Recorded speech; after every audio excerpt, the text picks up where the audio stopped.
Cup has arrived. Fans and teams from around the globe. Come match day here in Boston, you will not be able to understand. Coming together for culture. I've been cooking since I was 8 years old.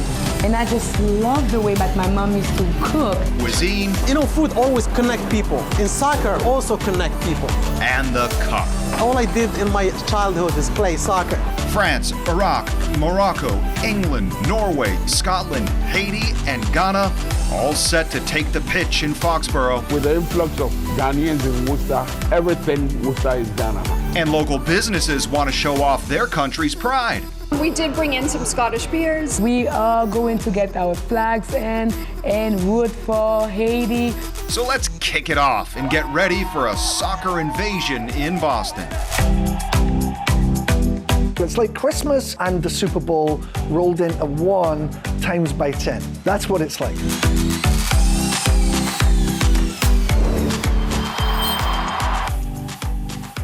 And welcome to WBZ and CBS News Boston's special coverage of the 2026 Men's World Cup. I'm Chris Tanaka. And I'm Paula Eben. World Cup games are underway. The first match kicked off Thursday between Mexico and South Africa in Mexico City. Mexico won 2-0 in front of the home crowd. Of course, here in Boston, the Haitian national team is going to face off against Scotland Saturday night, the first of 7 World Cup matches in Foxborough, drawing visitors from across the globe. So here is the full schedule for Boston Stadium, if you will.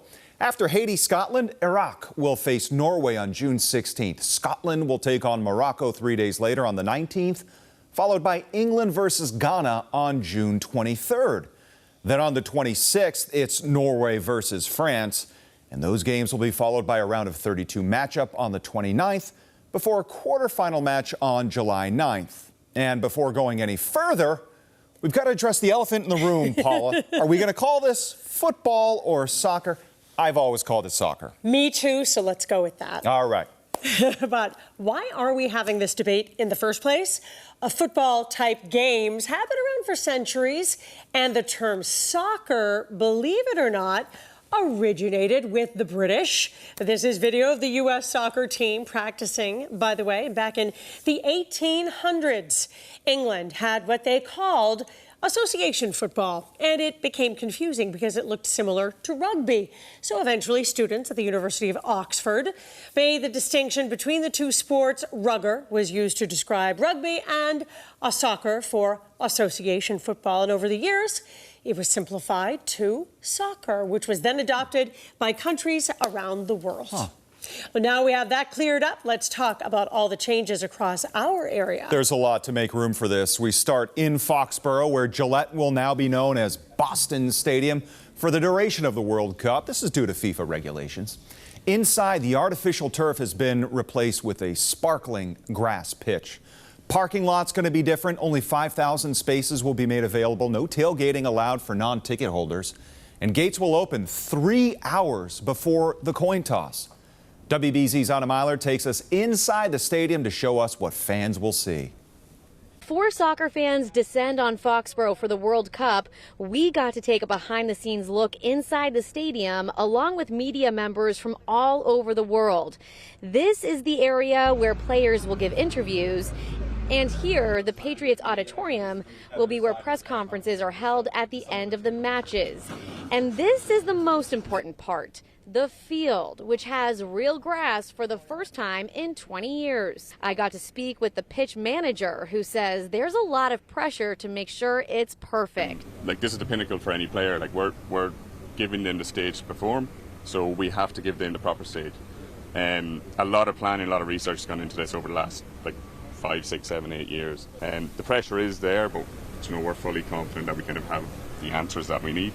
So, yeah, I can't wait for it to start, to be honest. This is normally the locker room for the New England Revolution, but you can see it's been transformed for the World Cup on Saturday. This will be Scotland's locker room. A sports podcaster from Scotland was along for the tour, calling this a once-in-a-lifetime opportunity. Incredible. It's absolutely incredible. It's such a privilege to get backstage to see where Scotland are going to be basically getting ready for the first World Cup game in 28 years. It's so exciting to be here, and if I wasn't pumped up for the game now, being here, I'm through the roof with excitement.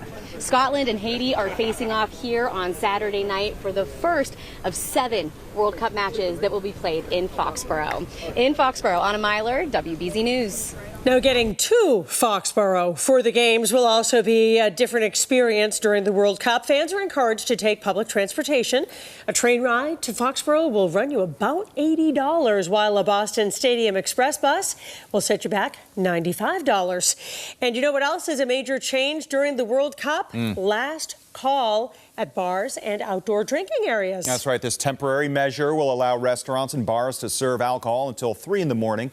If their municipality opts in. In Boston, businesses currently open until 2 have to apply through the city's licensing board. This new law will remain in effect through July 31st. All right, so 8 countries are going to play in Foxborough, which means different fan bases, cultures, pageantry, all coming together for the love of the game. Throughout this special, we're highlighting traditional foods and the heritage of those countries. Let's go to Haiti first, a Caribbean country. Its capital is Port-au-Prince. It has a population of more than 11 million. The official languages there include Haitian, Creole, and French. Yeah, the Haitian national team arrived in Boston on Thursday. Haiti is set to make its 2nd ever World Cup appearance, the first all the way back in 1974. We wanted to learn more about their culture. Of course, soccer brings so many people together, but so does food. WBZ's Courtney Cole takes us inside the kitchen of a Haitian restaurant.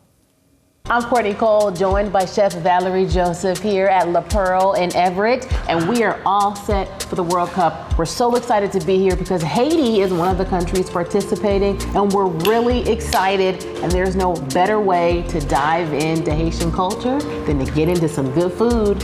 And we cannot wait to have Franzi Pierrot to come in and try our food, and we got something custom made just for him. If you're a Haitian, you must have fried goat or goat stew, and definitely red snapper.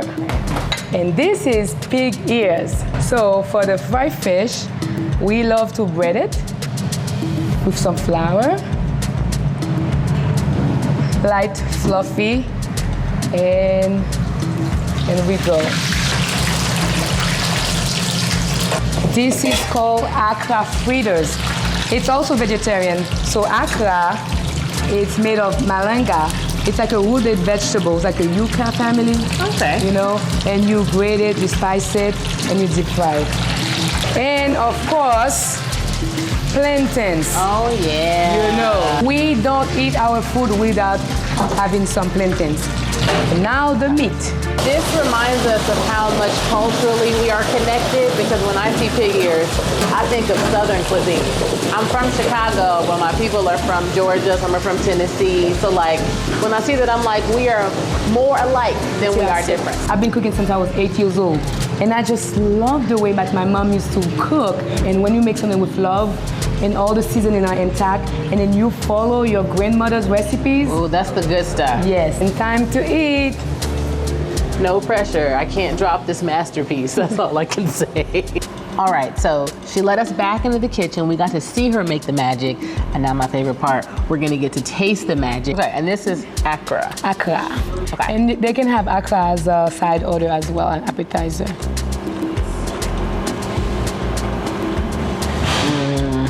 You can see the flavor. This is the kind of food that you eat and it makes you feel so good inside. It feels like comfort food. Okay. The trick for me is not making a mess. It's gonna happen. Okay. Look at this. Ooh, it looks so tender. Shin's favorite is the goat. How exciting was it for you to learn that Haiti was going to be a part of the World Cup? Oh my God, I cried. Every bite, every dish, you're learning something about the country, Yes. which is what makes this so lovely. And then we are going to get our flags and root for Haiti. Now we can say it, because it's not goodbye, it's see you later. So, na wewe uncle. Yay! Those plantain chips looked good. I was going to say the universal language is delicious. That's right. And now we go to Scotland, home of Scotch whiskey, traditional kilts, and tartan energy. Oh boy, part of the UK with a population of more than 5.5 million people. The capital's Edinburgh. The largest city is Glasgow. Their official language includes Scots, Scottish Gaelish, and English. Now, the Scottish national team arrived in Boston on Thursday. The country has a rich football history dating back to 1872 when they played in the very first international match. The team has never won a World Cup and has never made it past the first group stage. How about that? Yeah, Scotland, Haitian culture couldn't be more different. And that includes their traditional foods. WBZ's Penny Commit highlights a local Scottish restaurant where they're serving up haggis with a twist.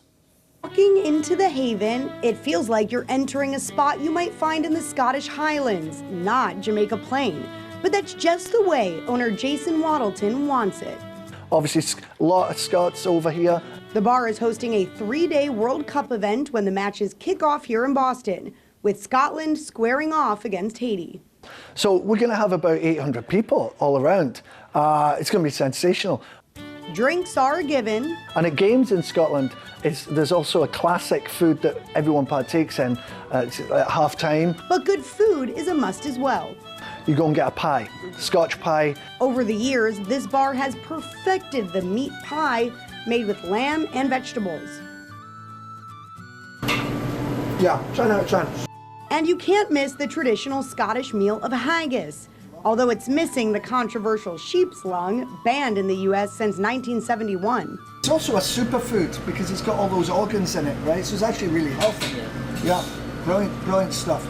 The Haven will also feature several food trucks for the World Cup event, going beyond Scottish fare, like Stokes Barbecue from Dorchester. We'll be serving barbecue ribs, we'll have pulled pork sandwiches, and this iron brew will be a flavor of the pulled pork barbecue sauce.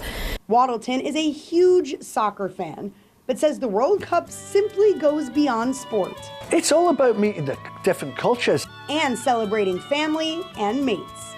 People from my hometown I've not seen in like 35, 40 years that have just emailed me saying they're coming. You know, it's unbelievable. It's like Christmas and the Super Bowl rolled into one times by 10. That's what it's like. In Jamaica Plain, Penny Commit, WBZ News. That's language we can understand in America. And one of the joys of the World Cup is how we all communicate. Scottish English, of course, very different from American English. That's right. Let's look at the word rocket, for example. In our English, it means a space vehicle. In Scotland, it means an absolute idiot. Okay. How about messages? This is simple, right? Text, voicemails, whatever. But in Scotland, it means you're food shopping. Huh. Yeah. And the word football itself. We spoke about the origin of the word earlier. In the U.S., it's known as American football. But in Scotland, football is football, or what we call soccer here. Yeah. So we have got much more to come on this World Cup special. Yeah, next we're going to head to Africa for a taste of Morocco and Ghana.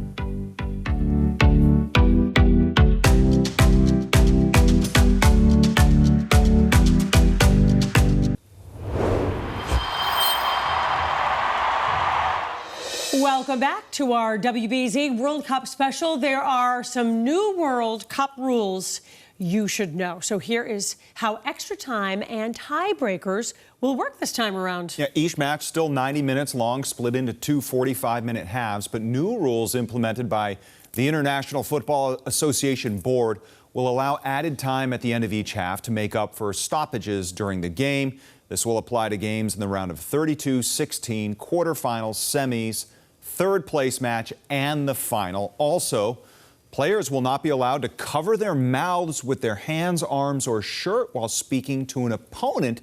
If they do that, they're going to get a red card. And players who leave the pitch in protest will also get a red card. Another team coming to Boston is Morocco, and so we are taking you there. This North African country sits on the Atlantic Ocean and Mediterranean Sea. Rabat is its capital. They have a king instead of a president and mostly speak Arabic and French. Morocco's national soccer team is known as the Atlas Lions. They are the top-ranked African soccer squad and are led by team captain Achraf Hakimi. Morocco faces Scotland on June 19th, and a local chef invited us into his kitchen to show us traditional Moroccan cuisine and spices that'll make visiting fans feel like they never left home. We serve Moroccan food with a twist. Like many cultures, Moroccan dishes can vary. The cuisine is known for slow-cooked meats, a variety of punchy spices, and combinations of sweet and savory flavors. Our menu is designed to basically, you build your own bowl based on what you like. Chef Murad says his menu makes people feel like they never left home. And then we have the white garlicky sauce. It's a yogurt base. And gives others a taste of Morocco, even if they've never visited the North African country. We have the yellow saffron rice. So we use that as a base. Got the lamb. And the lamb is marinated for 24 hours and cooked for up to 6 hours. Morocco is also known for rich stews, those melding flavors, not unlike the marriage of food and sport. Chef Murad spends his time in the kitchen but remembers countless hours on the pitch when he was younger. All I did in my childhood is play soccer. I didn't understand when I was little. That was actually the cheapest thing we can afford is a ball and a Snicker. While he relishes the opportunity to break bread with other fans, Murad isn't hiding his hopes for Morocco. No, of course everybody wants to win. And I look at the game more like it's a game that brings friends together. When it comes to World Cup, there is more emotions in watching the game because your number one priority to support them and be part of that engine that will make them win. I love that attitude. And for all the fans who can't get in, the city of Boston is hosting 6 watch parties. They're all free and family friendly. First one is on Monday, June 15th. That's Spain versus Cape Verde at Town Field in Dorchester. Second one's going to be June 19th, Brazil versus Haiti, Parkman Bandstand. After that, Colombia versus Portugal. That'll be held on June 27th at the East Boston Memorial Stadium. So the World Cup semifinals are on July 14th and 15th. The championship match is on the 19th. Watch party times and locations will be announced at a later date. So let's get back on the map and head to the West African country of Ghana. Yeah, formerly known as the Gold Coast, Ghana sits on the edge of the Gulf of Guinea with a population of more than 34 million people. Languages there include Twi, Ga, Hausa, and English. The national football team is the Ghana Black Stars, which stems from the Black Star in the middle of their flag. And the Black Stars have had quite the roller coaster ride, including coaching changes right before this World Cup and their appearance in the 2010 World Cup quarterfinals when they were eliminated by Uruguay in one of the most controversial matches in football history. Yeah, another fact, one of the largest Ghanaian communities in the world outside of the country is right here in Massachusetts. WBZ's Levin Reed went to a Worcester restaurant for a taste of Ghana. The World Cup is on the doorstep and different cultures are getting ready to share. Here in Worcester, Anoche Chrome is going to root for Ghana. So we play in England the 23rd at the Gillett Stadium. The feeling is going to be the same as we played US a couple of years ago. Now the restaurant is primed to give World Cup fans a taste of their home country. We just can't wait to host them here. I'm just picturing exactly how it's going to be. And there's going to be so much fun. The cultural aspect of it. Let's dig in. And everything is done with our hands. So let's wash and try some grated plantains known as fufu. It's not too spicy. Okay, I want to eat too. And this is cornmeal? How great is it that people have a chance to get a chance to taste your culture?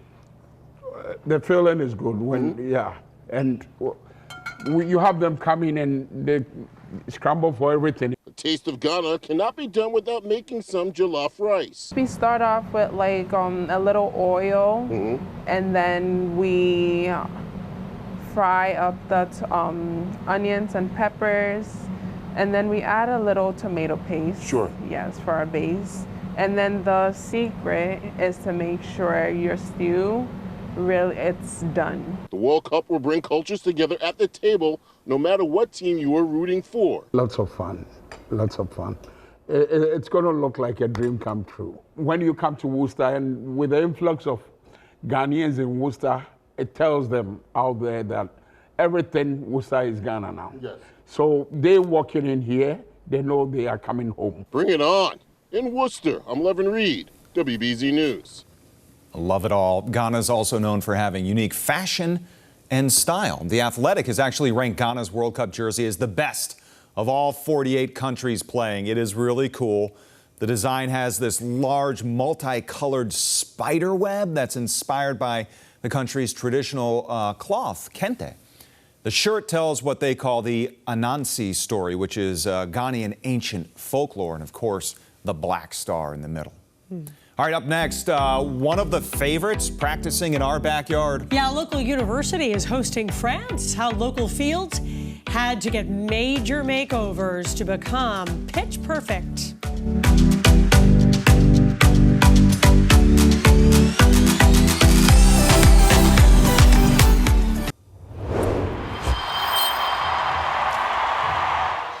Welcome back. We have a Middle Eastern country playing their group stage match here in Boston. Yeah, so let's head there and go to Iraq. It is a country in West Asia, in the heart of the Sahara.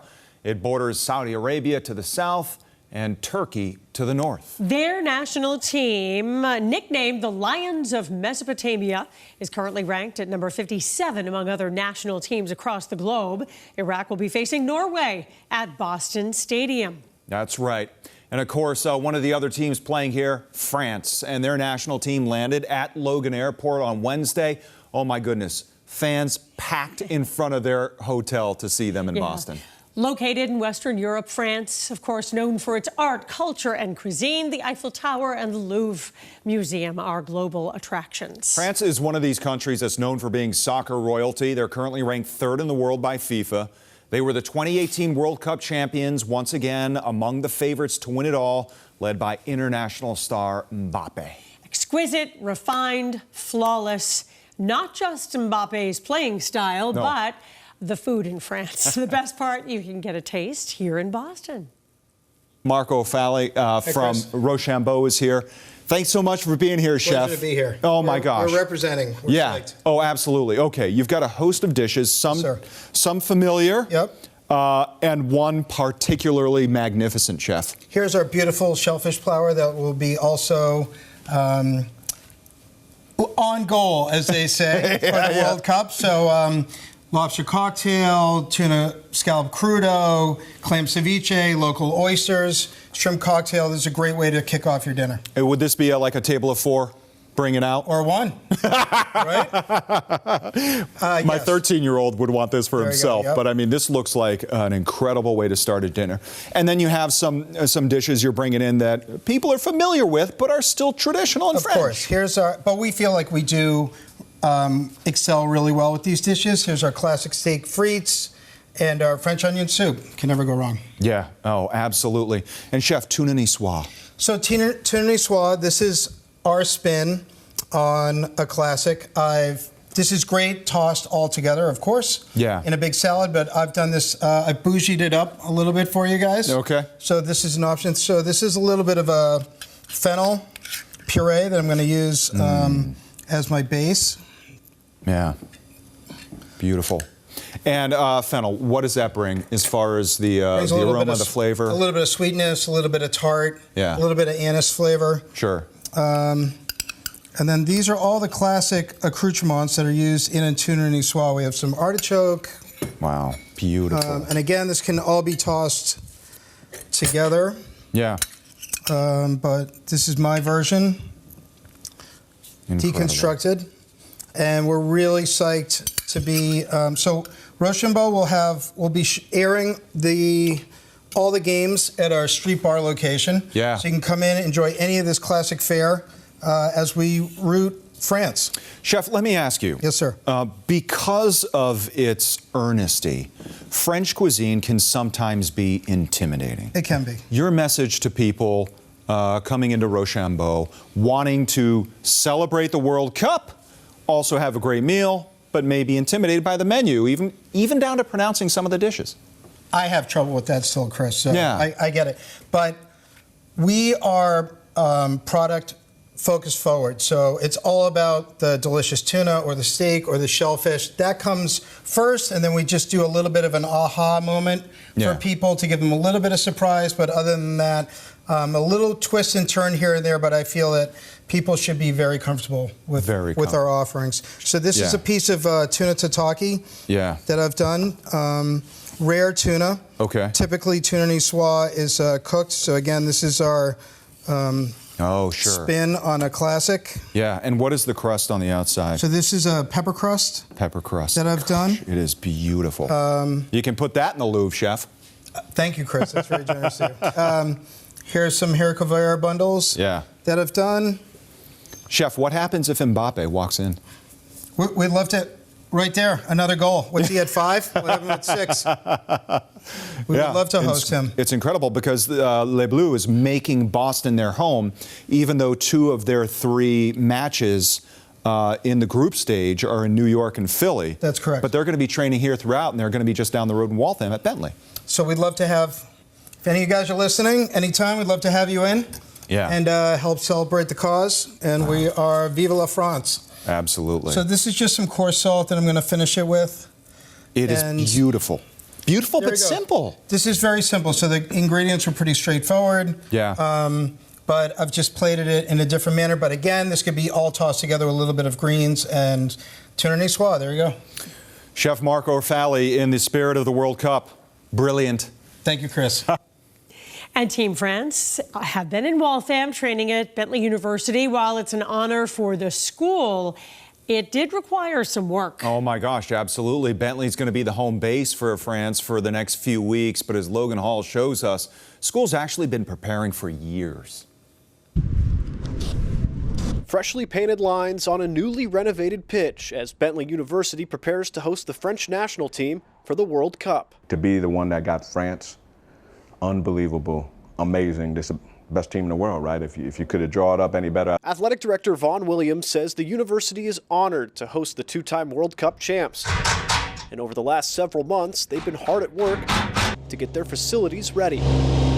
Field after a winter like we had to come to this condition, they've done an amazing job. And that's the most important thing, that pitch. And I'm excited to see if I get a chance to see that first practice or a glimpse of them getting on the pitch for the first time. The process was paid for by FIFA and the French Football Federation, and the French team is pretty particular when it comes to their practice facilities. Their big thing that France wanted is they wanted this field to mimic Gillette, which it's pretty darn close. Facilities Director Ryan Gaffey is the mastermind behind getting this field ready.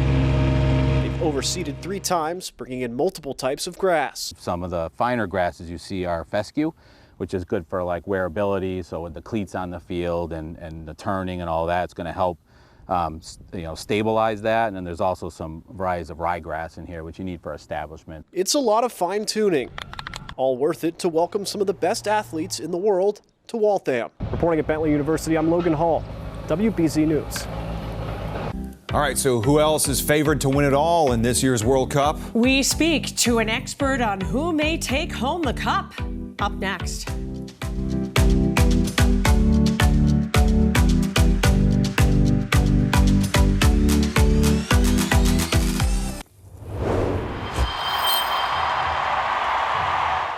We've been talking about the food and the culture of all the teams competing in Foxborough, but now it gets serious. Oh boy, yeah. Jacob Wyckoff spoke to CBS Sports soccer analyst and former New England Revolution player Charlie Davies about who could win it all.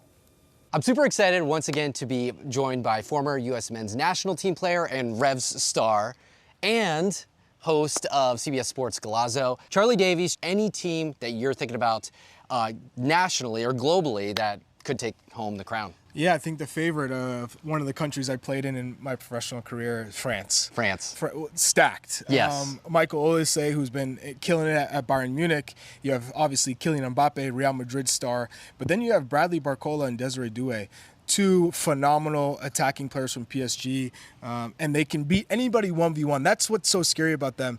You throw in Ryan Cherki, the star at Manchester City, and they are a scary front three. So you've got France at the top spot. Any others that could make that deep run and potentially win it too? Yeah, I have 4 other teams that I'm looking at. England with Thomas Tuchel as the coach. He's a tournament coach. He's won the Champions League with Chelsea, with Harry Kane leading the line, the top goal scorer across Europe's top 5 leagues, a phenomenal player. They have so much depth. They're scary in the attack. Then I'm looking at Portugal, Cristiano Ronaldo, his last dance. The only thing that's holding him back from really saying, hey, I'm the best player to ever exist is a World Cup. Right. Messi has that. Which goes to my next team, Argentina, the last dance for that GOAT as well. So imagine if we got a Messi-Ronaldo final. My gosh. Portugal-Argentina. Ratings through the roof. If U.S. isn't there, that's the final. There you go. And then you're throwing in the last team, which is Spain. Okay.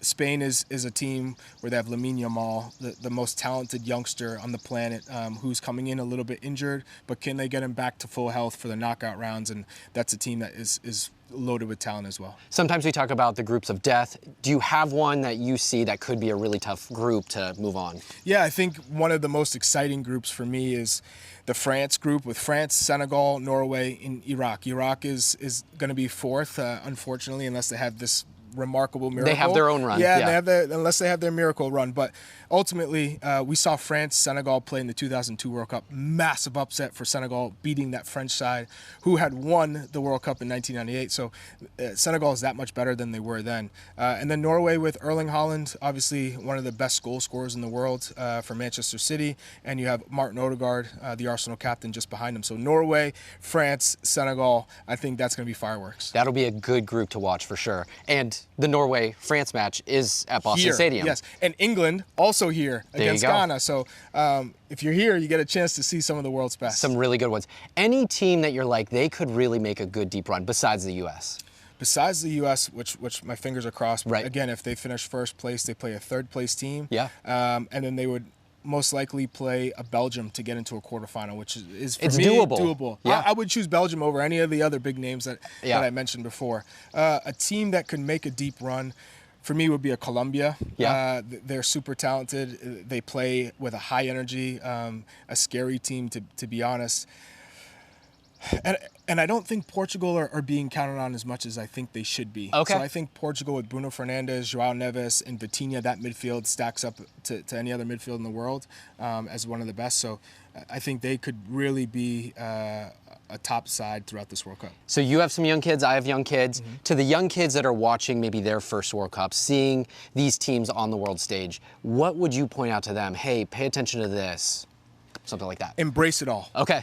Get your brackets out. Fill out the brackets. Watch the games. Try different foods from some of the countries you're watching playing. I remember in 1994, I watched South Korea, Bolivia. I had no idea about those countries. But just going to the stadium and being outside and playing in pickup games and trying different foods from South Korea and Bolivia, it moved me. I had my dream made for me that day.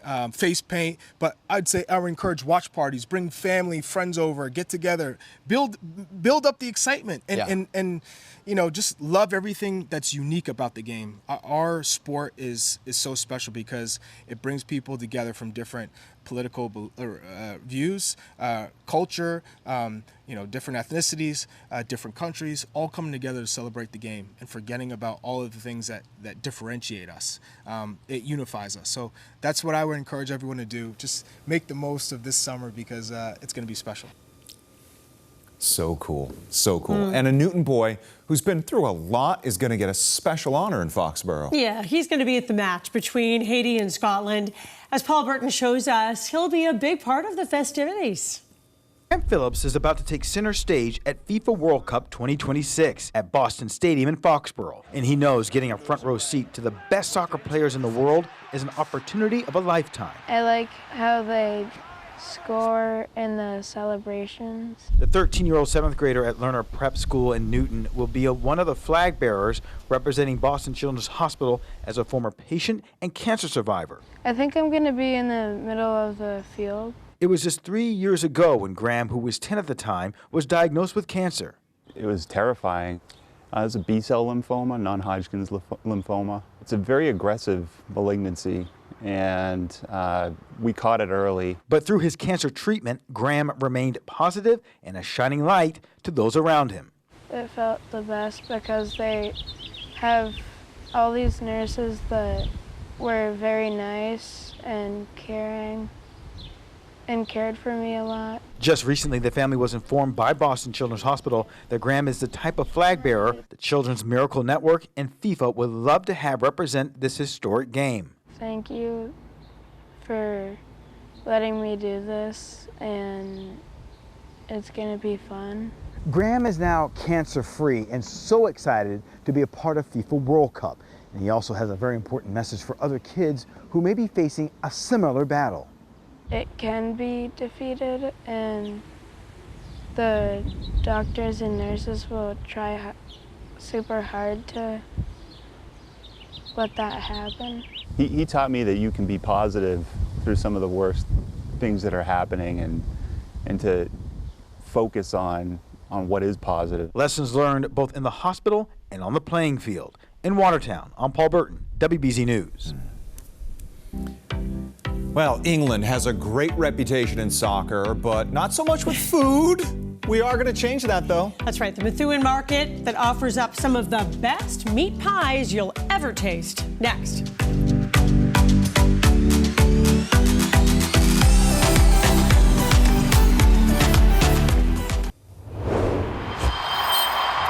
Welcome back. Here in New England, of course, we have a lot of European influence. Yeah, most of our cities and towns have British names, of course. And guess what? England is playing at Boston Stadium this World Cup. And so that takes us to England, the political seat of the United Kingdom. Their government is a parliamentary democracy under a constitutional monarch. King Charles III is the ceremonial head of state. Their national football team is the Three Lions. Harry Kane is captain. England team is the oldest national team in soccer history, playing in the first international match in 1872, as we told you, against Scotland. And the Three Lions always to be taken seriously in the World Cup, whereas English cuisine is often the butt of jokes. One local family, however, wants to change that perception. 5 generations have been cooking up some delicious food. Joining us in studio this morning, Abby and Greg Hoffman from Thwaites Market up in Methuen. Yes. You've been going for 100 years now in the same location. All family owned. All family owned. My mom and dad are down there working now. My aunts occasionally will be down there, and my sisters as well. That's incredible. Yeah. Her grandmother, her grandfather worked there at the store, working every day in their 90s. Yeah. In their 90s. So. Oh my gosh. And we see this in New England, I feel like, in more so than other places of the country. This lineage of one family passing on tradition from generation to generation. Yep. Jokingly, I would never insult, English cuisine has kind of taken it on the chin over the years, and I'm not the only one to say this, but you have delicious food here today. Thank you very much. So it is kind of the first thing that we do say about our pies is it's your basic English food. Yeah. The pork pie, very basic. Okay. Ground pork, salt and pepper, and a very thin gravy that goes into it. Ooh, okay.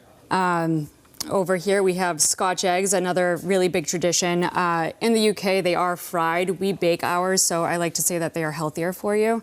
Yeah. It might not be the case. But that is a hard-boiled egg wrapped in pork sausage meat, rolled in breadcrumbs and baked in the oven. I also have sausage rolls over here. Okay. Sausage roll, again, is similar, but it is pork sausage meat that we kind of make into a roll and then roll it in pastry dough. So it's a bit of a flakier crust than your handheld pies that we have. Greg, I always say that, like, when you across cultures on this planet, meat, dough, cook, you can't lose. It's funny because when she talks about the English pork pie, we're on our food truck, and I would always struggle to recommend the pork pie, and then it was the last pie we had in the house. And I tried it, and I'm like, I've been sleeping on the pork pie a little bit too long. So that's the number one that we now push on there. But like meat and pie, it's people come up to the food truck, they're like, what is this? I was going to ask. It's just it's meat in a pie. We show them what it looks like. We'll cut it in half for them, and they're like, okay. They walk away. I'm like, look, I'll give you a pie for free. I know you're going to love it. Yeah. They walk away. They come back, and they're like, you were right. I need 2 more of these. Is it sometimes kind of ironic that we're so familiar with chicken pot pie, but yet when you introduce just a slight variation on it, people's minds are blown? Yeah, absolutely. They some people are like, I'm savory pie only. I'm a fruit pie only. I can't wrap my brain around it. Right. And it's really comical when those people come in and they try a pie. They're like, I don't know if I can still have this, but yeah, the chicken pot pie has it's like kind of ubiquitous, taken right? over, but Yeah. then you do have your meat pies, and then the French Canadian tourtière pie, which is kind of. People come to our store looking for them, which we do have also, but we are most known for your British pork pie. We did a bracket, March Madness bracket in the store every day, and the pork pie made it all the way through to the bracket to be #1. Oh my gosh. Okay. So some cuisines have kind of an association, like Southern Italian, you're going to think everything's tomato based. The French rule the butter world. What would you say if people are thinking English cuisine? Is there a central theme, a central character to it? I don't know if there's a central character to it. I know, so you have your usual mushy peas, you have your bangers and mash that people are Fish like, and oh, chips. British food, this Right. is what we're gonna have. But my crew back at the store, including my dad, he's helped bring up the pork pie to 40 different flavors of pies. Wow. So it's maybe got a little out of control, but everyone down there they're all champions and we'll make whatever we want them to make, and we're all hands-on and doing everything that we can. But I also believe that when people think of British food, they don't know the variety of British food that they have. Yeah. So your handheld meat pie is 40 different kinds, but these are the 3 most authentic British pies that you're going to have. Absolutely. Okay, Greg, you're wearing your kit. I love it. England won their only World Cup title in 1966. I think they're the 3rd betting favorite to win. Do you have any predictions on what may happen? Their first match they're playing here is going to be against Ghana, I think on the 23rd. Yeah, I think they make it through the group stage, no problem. Whenever you get into betting favorites in this little World Cup, I mean, anything can happen. Once you get into the quarterfinals, I mean, you get a team that's just wants a little bit more, or you hear the hoopla and you're the #3 team. Like, can they do it? And, you know, I'm a superstitious person, so deep down, that's what I want. But, like, I'm going to just kind of watch from the side, and hopefully if I close my eyes a little bit and they make it through and they can make it far enough, that I definitely think that they can go all the way. It's weird because England is part of like international soccer royalty, and yet they're also kind of like the Suzanne Lucci of it all, where they haven't won for so long. Right. I mean, they're the haves and the have-nots, you know. And you look at the Premier League, they have players all throughout all of these major leagues, and you put them onto one team, you think they should be a superstar, rolling along, and they've had, hopefully this is the year. Hopefully this is the year. Oh my gosh. Greg Hoffman, Abby Hoffman from Thwaites Market up in Methuen, thank you so much. Plenty of people will be watching the matches at bars and restaurants around Massachusetts, but what about a nice picnic? Yeah, one chef shows us the European way to enjoy lunch before visiting the pitch. That's coming up.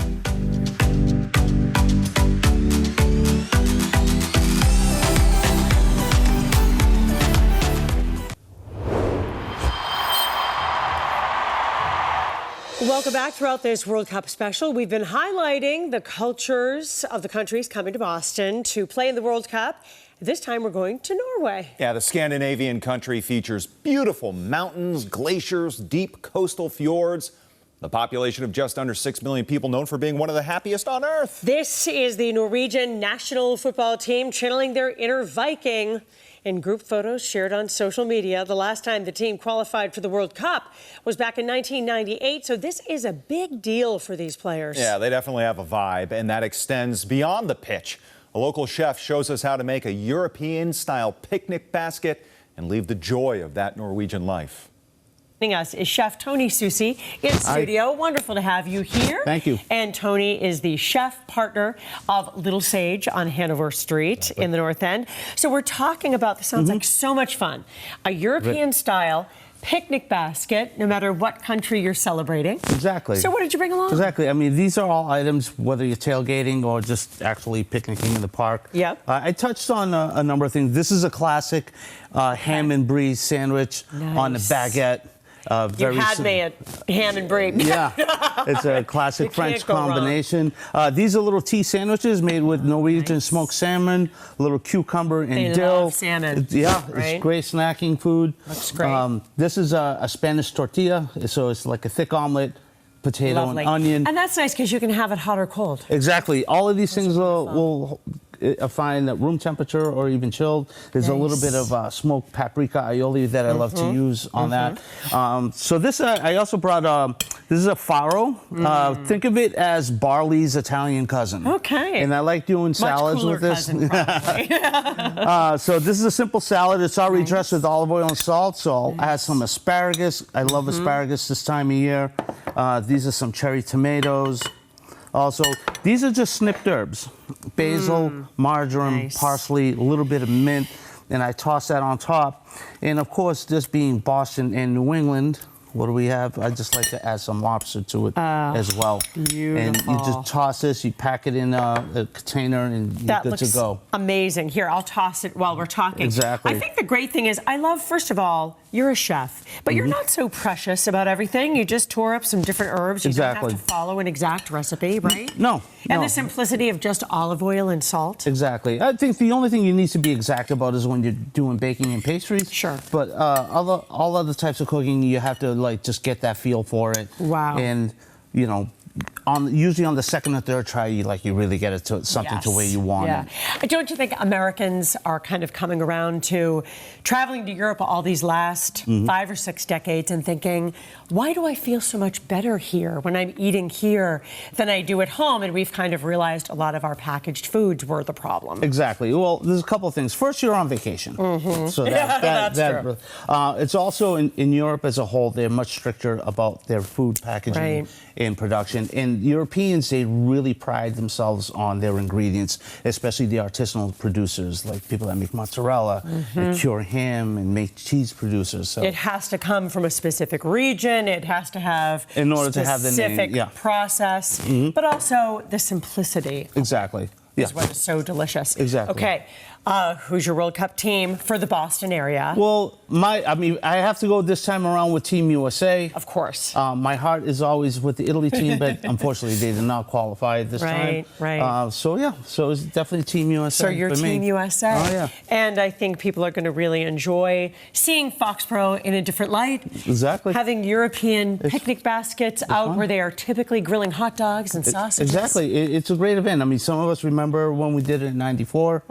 And it was fantastic. Yeah. So it'll be a good thing for the city as a whole. Somebody said it's the best of an NFL stadium with the Olympics mixed in. Exactly. Right? The international Yeah, and you're going to see people from all over the world. It's so much fun. This all looks lovely. Yeah. Great ideas. Chef Tony. Oh, and now let's talk about the wine. You can't have a picnic without Hold everything. I almost wrapped up the segment too without soon. some bubbles. You've got some Prosecco here. Exactly. That's nice and light, no matter where you are. And this is one of my favorite beers from Maine I like to have. Very nice. Which one is it? That is Maine Brewing Company, and it's called Maine Lunch. Maine Lunch, which is phenomenal. Let's do that. Fantastic. Let's say, well, in Ireland, for the Irish team, we would say sláinte. Sláinte. In the U.S., cheers. And for Team Italy? Salute. Salute. Even though they're not here, they're with us in spirit, right? Great stuff. Hey, thanks so much for joining us for this special look at the World Cup and, of course, all the different cultures of it. Good luck to all the teams playing and enjoy the matches.